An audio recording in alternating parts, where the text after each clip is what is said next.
Jadi tabung bertahan 100 tahun. Sudarlun Syukri perancang jengki Madein Biren atau pompa air tanpa mesin dan baterai hingga kini masih sibuk menyiapkan produk serupa pada bengkel yang merupakan bagian dari BUMG desanya.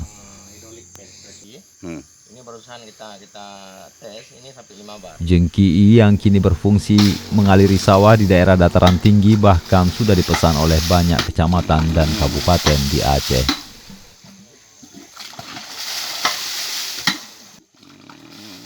Di balik kesuksesan ini, siapa tahu ternyata Syukri yang merupakan warga desa Cotjerat, Tamatan STM tahun 1994 silam ini sudah melakukan uji coba jengki sejak 17 tahun lalu.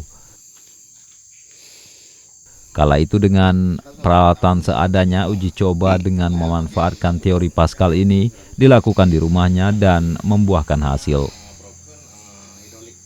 Kini Syukri bahkan sudah memiliki tim konsultan perancang dan tim yang akan melakukan survei untuk memastikan jengki sesuai dengan kondisi topografi daerah yang menjadi lokasi pemasangan.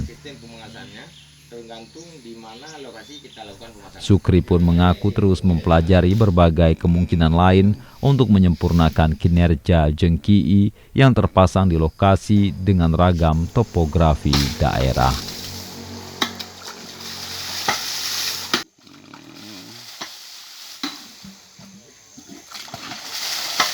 Dari Biren, Yusmandin Idris, Serambion TV.